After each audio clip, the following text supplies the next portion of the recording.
We're in a race against the Nazis. And I know what it means if the Nazis have a bomb.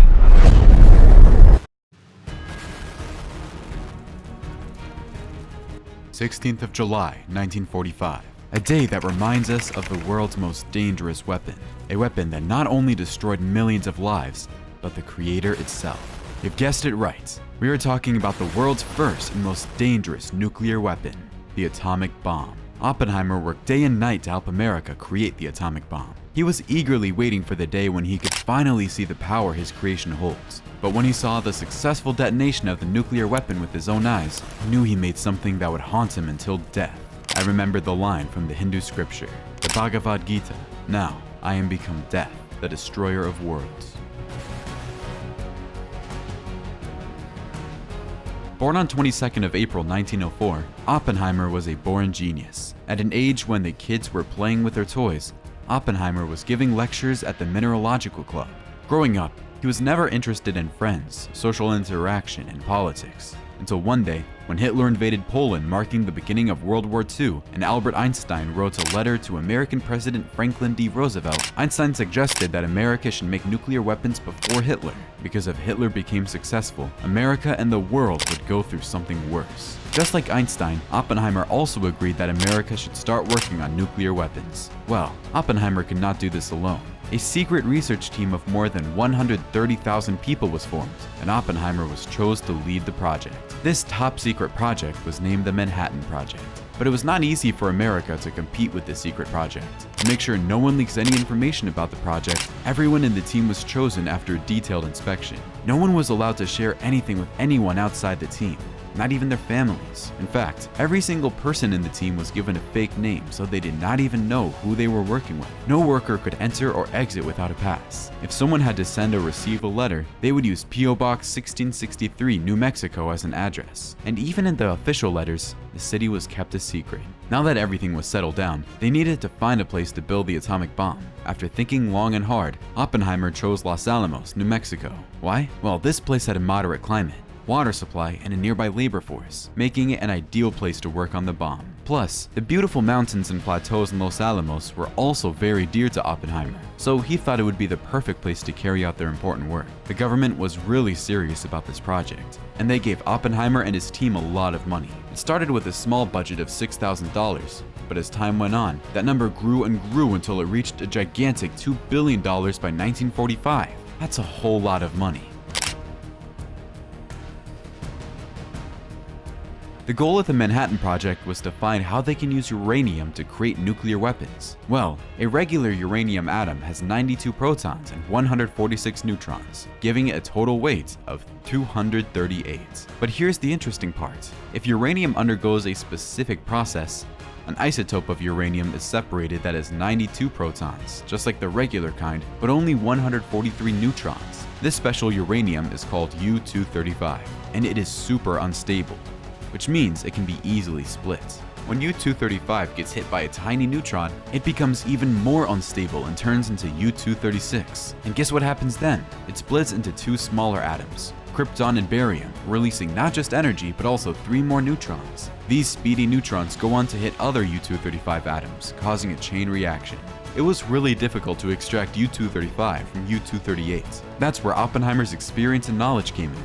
Even before the Manhattan Project, Oppenheimer had been studying nuclear fission. He had discovered plutonium, that there is another element that is also extracted from uranium and is more powerful than its parent elements. The only problem was that plutonium-239 does not exist naturally. They had to make it in special reactors built in southeast Washington state. And then it was time to finally detonate the bomb, a day everyone was waiting for.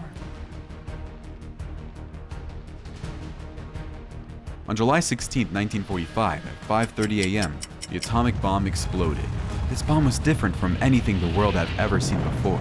It had the potential to harm not just a few people, but everyone on the planet. When the test was successful, it meant that the United States military now had a dangerous weapon at their disposal. They decided to use it in a very scary way.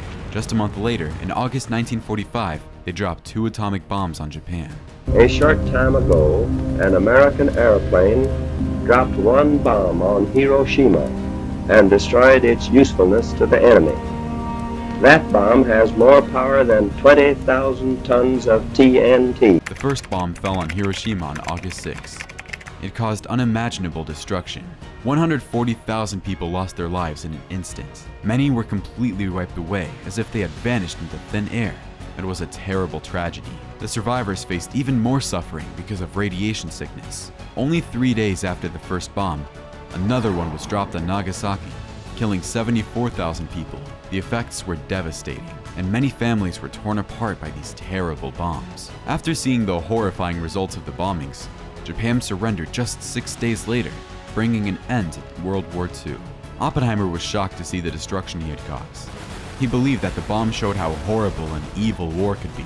He even said that scientists like himself had committed a sin by making such a destructive weapon. But as time went on, Oppenheimer seemed to change his mind. He started saying that the responsibility for using the bomb was not on the scientists, but on the government. He knew the world would not be the same. Few people laughed, few people cried, most people were silent. He believed that they were the ones who had to make decisions about how to use this powerful weapon. After the war, Oppenheimer became an important advisor on atomic weapons for the United States. He worked with the Atomic Energy Commission, which was in charge of nuclear research and making more bombs. He even had a desk in the president's office, right across from the White House. But then, things started to go wrong for Oppenheimer.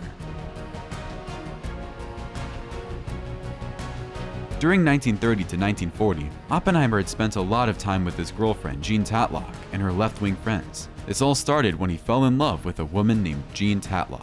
Even before the Manhattan Project, the FBI investigated Oppenheimer for having connections to the communists, but they found nothing. But when the Cold War began, things changed. The Soviet Union successfully tested their own nuclear bomb in 1949, and America became suspicious of Oppenheimer. William Liscombe Borden, a person who worked for the government, and sent a letter to the FBI director J. Edgar Hoover. In his letter, he accused Oppenheimer of being a spy for the Soviet Union, but he did not have any solid evidence to back up his claim. Borden was close friends with Lewis Strauss, who was in charge of the Atomic Energy Commission. Strauss strongly disliked Oppenheimer because of an incident that happened years before, where Oppenheimer embarrassed him during a meeting at Congress. In 1954, the Atomic Energy Commission called Oppenheimer to explain his connections to communist groups. Oppenheimer said that he had never been a member of the Communist Party himself. After hearing all the arguments, the 3 board members had to make a decision. By a vote of 2 to 1, they took away Oppenheimer's security clearance. It was a big blow to his reputation and power. Dr. Oppenheimer felt humiliated. He had once been a powerful scientist, but now the US government no longer trusted him. When his security clearance was taken away, he could no longer work on any research projects. He decided to settle in Princeton, New Jersey. There, he kept himself busy with research and teaching at the Institute for Advanced Study.